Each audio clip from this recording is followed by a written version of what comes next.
ça, on peut dire qu'Elon Musk est un sacré déconneur, mais aussi un sacré businessman. Et quand il doit allonger la monnaie, il en a rien à battre, il allonge la monnaie. En l'espace de 24 heures, Elon Musk passe de simple petit actionnaire de Twitter à rejoindre directement la direction de Twitter. Et il y en a beaucoup qui disent « Waouh, mais ça va être génial, ça va être la transformation épique de Twitter, on va enfin avoir une vraie plateforme de liberté d'expression et blabliblabou, et blablabla. » Ça se trouve, il y aura pas grand-chose de nouveau également, mais c'est assez intéressant qu'il mette son grain de sel. Au moins, quelque part, je pense qu'il s'assure aussi le fait que il pourra pas être banni, techniquement. Je suis pas sûr que Twitter bannisse quelqu'un qui est à sa table d'administration. Et on sait que Twitter n'aimait pas trop Elon Musk au travers de ses précédentes phrases et de ses prises de position sur la plateforme elle-même. Ah ouais, vous m'aimez pas ? Ok, bim, sur la table des dirigeants. Qu'est-ce que tu disais ? On peut discuter ? C'est génial.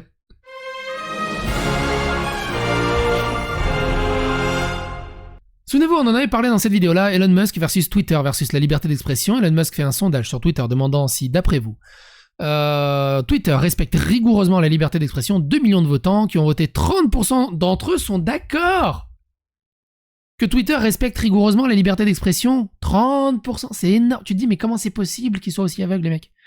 D'entre eux sont d'accord sur le fait que Twitter respecte rigoureusement la liberté d'expression. Donc je vous invite à regarder cette vidéo si vous voulez voir le contexte de la suite. 24 heures plus tard, Elon Musk passe de simple actionnaire à dirigeant de Twitter. Parag Agrawal, le CEO de Twitter, annonce l'arrivée d'Elon Musk au conseil d'administration du réseau social. Et en seulement quelques heures, le patron de Tesla et de SpaceX est devenu une des personnalités fortes de l'entreprise. C'est ce qu'on appelle ne pas perdre de temps. Lundi 4 avril, Le Monde apprenait qu'Elon Musk avait investi presque 3 milliards de dollars sur Twitter et qu'il était désormais son premier actionnaire, avec près de 10% de parts de marché. Il devient le premier actionnaire de Twitter, l'actionnaire majoritaire, celui qui a le plus de parts. Le soir même, le patron de Tesla et SpaceX s'amusait à proposer des nouveautés pour le réseau social, alors qu'il ne possédait alors aucun pouvoir exécutif. On pouvait penser qu'il trollait comme il en a l'habitude. Mardi 5 avril, Parag Agrawal, il a dû se dire que ça s'est aggravé, le CEO de Twitter a annoncé, ou alors il a dit pas grave, annonce l'arrivée d'Elon Musk au conseil d'administration de l'entreprise. En seulement 24 heures, Elon Musk est passé d'utilisateur à actionnaire, puis à dirigeant. Fait pas les choses à moitié, hein. Quand il tape dans le fond, c'est pas sa mère. Des améliorations importantes dans les prochains mois. L'annonce de Parag Agrawal est assez surprenante au vu des côtés imprévisibles d'Elon Musk et de la nature de son acquisition. Il a acheté des actions par le système traditionnel sans consulter Twitter. On aurait pu imaginer que la direction du réseau social soit très réticente à son arrivée. Si nous imaginons tous les milliardaires multiplier les alliances afin de mettre la main sur le réseau social un jour, personne n'imaginait vraiment Twitter lui ouvrir la porte de son conseil d'administration. Parag Agrawal, j'adore son nom, dit avoir beaucoup parlé avec Elon Musk, beaucoup parlé avec les 3 milliards qu'il a ramenés, blablabla, du coup ça m'a perdu, beaucoup parlé avec Elon Musk ces dernières semaines et dit apprécier ses critiques du réseau social. T'apprécies beaucoup plus des gens qui te critiquent quand ils te ramènent 3 milliards. Hein. T'apprécies moins quand ils te ramènent 3 copecs. Dans le document officiel envoyé aux autorités américaines, on remarque tout de même qu'Elon Musk, en tant que membre du CA, du conseil d'administration, a interdiction de posséder plus de 14,9% de l'entreprise. Twitter s'en méfie plus qu'il ne le prétend. Que faut-il penser de ces drôles de prises de contrôle ? Si elles peuvent faire sourire, elles devraient avoir des conséquences importantes sur l'avenir de Twitter. Elon Musk promet déjà des annonces importantes dans les prochains mois et pourrait rapidement devenir l'homme qu'il faut suivre pour s'informer sur le réseau social. Elon Musk, si jamais tu vois cette vidéo, ça serait bien de me débannir aussi. Je serais pas contre. Dans un tweet publié quelques minutes plus tard, le créateur de Twitter, Jack Dorsey, dit se réjouir de l'arrivée d'Elon Musk, qu'il place sur un pied d'égalité avec Parag Agrawal. Une nouvelle ère semble bien avoir commencé. Et il y a un autre article qui est assez intéressant sur La Verge. Et comme vous le savez, j'adore lire dans La Verge. Donc ce qu'on peut lire dans La Verge, c'est ceci. Aujourd'hui, parlons de ce que signifie Elon Musk pour l'avenir de Twitter. Dire que la relation entre le PDG de Tesla et le réseau social évolue rapidement est un euphémisme. Dimanche, en ce qui concerne Le Monde, Musk était tout simplement l'un des utilisateurs les plus célèbres de Twitter. Lundi, il a été révélé qu'au cours du mois dernier, il était devenu son principal actionnaire individuel. Mardi, le PDG de Twitter, Parag Agrawal, a annoncé que Musk avait désormais un siège au conseil d'administration. C'est plus des escaliers, c'est plus un ascenseur, il est en SpaceX en fait, il est dans sa Flying Crew, Monkey Crew, Space Crew, Infinite Crew. Putain, il y a un crew dedans, je sais qu'il y a un crew dans... Bref. Il est dans sa fusée SpaceX pour escalader la direction de Twitter. Voici Kate Conger et Mike Isaac au New York Times qui disent « Monsieur Musk avait des idées pour remodeler les réseaux sociaux qui rejoignent celles de Monsieur Agrawal et de Jack Dorsey, cofondateur de Twitter. Selon leurs échanges publics, tous les trois ont lancé l'idée de transférer radicalement le pouvoir des réseaux sociaux vers les utilisateurs et loin des entreprises géantes en utilisant une approche de la technologie qui donnerait aux gens le contrôle de ce qu'ils voient dans leur flux des médias sociaux. » Dans la semaine qui ont suivi, M. Agrawal a discuté de la possibilité pour M. Musk de devenir un participant plus actif à l'avenir de Twitter. Selon 2 personnes au courant des conversations qui n'étaient pas autorisées à parler publiquement, M. Agrawal s'est également félicité que M. Musk, qui compte plus de 80 millions d'abonnés sur Twitter et tweete parfois une douzaine de fois ou plus par jour, rejoigne le conseil d'administration de l'entreprise, a déclaré l'une des personnes. Au moins, ce qu'on peut pas enlever à Elon Musk, c'est qu'il utilise l'objet dont il en devient patron. Parce qu'il y en a plein en conseil d'administration dans la direction qui en ont rien à battre des jeux qu'ils produisent en dessous, ou des applicatifs, ou des sociétés qui en dessous. Ils viennent juste pour récupérer le chèque, signer 2-3 papiers, et basta. Lui, il l'utilise. Il s'en sert. Il comprend un peu mieux les bails. C'est déjà ça. La participation surprise de M. Musk dans Twitter a été la plus grande histoire de la technologie cette semaine. C'est en partie un artefact de la fascination quasi totale du public pour tout ce qui concerne Musk. Cela illustre également comment le statut de Twitter en tant que cœur de cycle mondial et l'actualité signifie que toutes les histoires liées à Twitter peuvent dominer l'actualité. Peu importe ce qui se passe sur Twitter, vous pouvez être assuré que chaque utilisateur de Twitter a une opinion à ce sujet. Parce que Musk se présente en ligne comme une sorte de dieu filou malicieux, son achat d'actions sur Twitter a été couvert jusqu'à présent principalement à travers le prisme des manigances, l'homme le plus riche du monde s'amusant avec ce que Ryan Roxy a appelé le shitpost pour mettre fin à tous les shitposts. Pour ma part, je l'ai comparé hier à l'achat par Loki d'une fourmilière.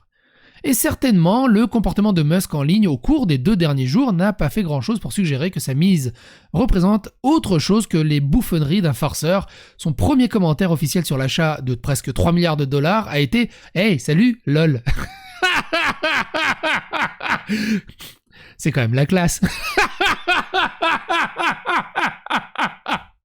C'est quand même la classe. Il n'y en a pas beaucoup qui peuvent faire une petite blague à 3 milliards. C'est « Tiens, 3 milliards !» Je suis ton patron. LOL. Viens me faire des reproches maintenant. C'est génial. Franchement, it worth it. La blague vaut le coup. Mais le brouhaha a servi à obscurcir ce qui était une période tumultueuse sur Twitter en général.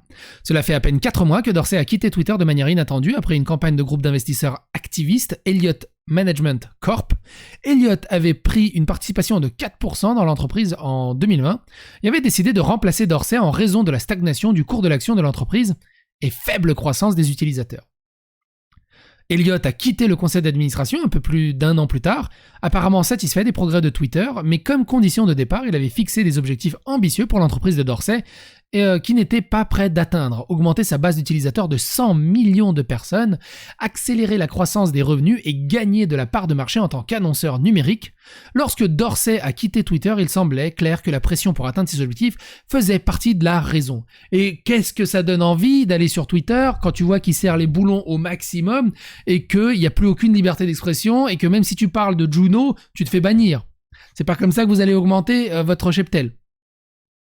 Alors c'est sûr, il y a une grosse frange, on va dire, des wokies, des woke et de tous ces gens-là qui se sentent en odeur de sainteté pour le moment. Mais comme d'habitude, c'est pas eux la masse, c'est pas eux qui font bouger. Mais étonnamment, c'est eux qui font bouger les choses, tellement ils sont en grande gueule. Mais c'est pas eux la masse qui va entretenir au niveau financier, quelque part.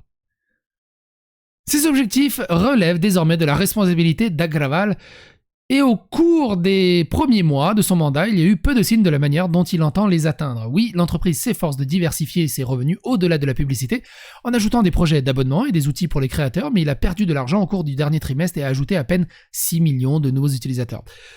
6 millions sur un objectif de 100 millions, ouais, c'est... Tout cela pour dire que Twitter reste vulnérable à un défi d'Elliott et d'autres investisseurs activistes sur la route qui pourraient travailler pour forcer Agrawal ou encore une fois faire pression sur l'entreprise pour qu'elle se vende. Ceci, pour moi, est peut-être la dimension la plus intéressante pour envisager que Musk rejoigne le conseil d'administration. Comme le détaille l'histoire du Times, Musk a été amical avec Dorsey et Agrawal. Bien que Musk ait déjà publié un mème comparant Agrawal à Staline, ils sont tous enthousiastes à l'idée de transformer Twitter en un protocole décentralisé. Ils aiment tous les crypto-monnaies. Et publiquement, du moins, ils sont tous très enthousiastes à l'idée que Musk ait rejoint le conseil d'administration. Si vous prenez tout cela au pied de la lettre, il est possible que les présences de Musk au conseil d'administration servent de rempart contre Elliott et d'autres investisseurs. S'il n'aura qu'une voix sur 12, son statut à la fois de premier actionnaire de la plateforme et de membre du conseil d'administration les plus influents lui conférera probablement un soft power qui dépasse son autorité technique. De plus, l'adhésion de Musk à Twitter l'a effectivement transformé en un stock de mèmes, les investisseurs faisant grimper le prix de 27% le jour où sa participation a été annoncée. En supposant que cela soit vrai, il a encore augmenté de 2% aujourd'hui.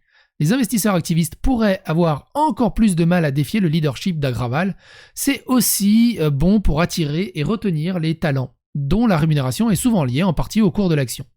La question restante est donc de savoir si Musk lui-même a l'intention d'être un investisseur activiste, ou plutôt, compte tenu de ses tweets jusqu'à présent, quel genre d'investisseur activiste il veut être.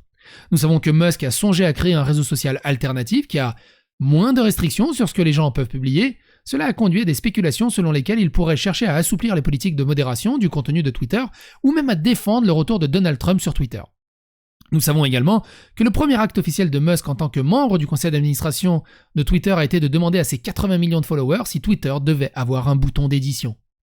Ça, j'ai jamais compris. Tout le monde dit « Ah mais non, il faut pouvoir, on peut pas, c'est dangereux si tu permets aux gens d'éditer son bouton, ses messages. » Pourquoi c'est dangereux ? Oui, tu peux faire des blagues à la con comme on en faisait sur Facebook en 2005, 2006. Et puis au final, personne ne le fait. Et c'est débile. Des fois, tu envoies un tweet, bon, plus maintenant, mais ceux qui envoient un tweet, ils se ratent sur une faute d'orthographe ou une connerie comme ça. T'as envie de l'éditer. Ou pour ajouter un peu plus de nuances. Et pour garder le fil qui est en dessous. Un bouton d'édition, ça serait tellement logique. En toute honnêteté, j'avais demandé à Musk d'intervenir moi-même sur ce sujet. Si l'on pensait que Twitter Inc. ignorerait ce genre de développement de produits voyous de la part des membres de son conseil d'administration, la façon dont vous hochez poliment la tête à un oncle qui pose juste des questions au dîner de Thanksgiving, Agrawal a mis cette idée au repos plus rapidement. Peut-être qu'Agrawal nous fait un clin d'œil ici, il n'y a rien de mal à s'amuser un peu en ligne, et nous ne devrions pas non plus lui reprocher de vouloir établir un peu de bonne volonté avec son membre du conseil d'administration le plus influent. En outre, Twitter a confirmé, et j'adore ce mot, en outre, confirmé aujourd'hui qu'il était en train de créer un bouton d'édition et avait commencé à le créer l'année dernière. Mais il est également vrai que ce genre de choses peut être une véritable distraction pour un PDG qui a absolument de plus gros problèmes à faire frire. En tant que successeur trié sur le volet de Dorsey, Agrawal allait déjà faire face à des critiques selon lesquelles il était tout simplement plus le même d'une entreprise qui a eu du mal à être à la hauteur de son potentiel. Le fait que Dorsey ait quitté le conseil d'administration, cependant, avait donné à Agrawal l'occasion de commencer à créer Twitter selon ses propres plans. Maintenant que Musk est là, cependant, avec ses sondages viraux et ses suggestions de produits de flux de conscience, Agrawal peut avoir du mal à équilibrer sa propre vision par rapport à celle d'un membre imprévisible du conseil d'administration avec un mégaphone beaucoup plus fort. L'un des tweets les plus célèbres sur Twitter est venu de Dick Costolo, qui, après avoir rejoint l'entreprise en tant que directeur d'exploitation en 2009, a publié une blague infâme. Il dit « First full day of Twitter cause, tomorrow task undermine CEO consolidate power ». Et pourquoi la blague elle est pas bien ? La blague est tristement célèbre parce qu'elle s'est finalement réalisée. Un peu plus d'un an après l'avoir tweeté, Costello a été choisi par le conseil d'administration pour Twitter pour remplacer le PDG de l'époque, E.V. Williams. Musk est si chaotique que prédire le type de démarche qu'il assumera en tant que membre du conseil d'administration de Twitter ressemble à une course folle. Mais je ne peux pas être la seule personne à se demander si intentionnellement ou non il sapera le PDG. Si j'étais Parag Agrawal, je surveillerais mes arrières. C'est incroyable. On verra bien ce que ça va donner. Et vous, que pensez-vous? Qu'est-ce que donnerait Twitter sous l'ère Elon Musk? N'hésitez pas à donner votre avis, votre opinion dans les commentaires. N'hésitez pas à faire l'algorithme de YouTube. N'hésitez pas à partager sur Twitter pour mettre les gens de Twitter au maximum au courant de cette information. Ça peut être très utile aussi pour eux. Quoi qu'il en soit, abonnez-vous, likez, clocher, comme je l'ai déjà dit, et à bientôt pour d'autres aventures.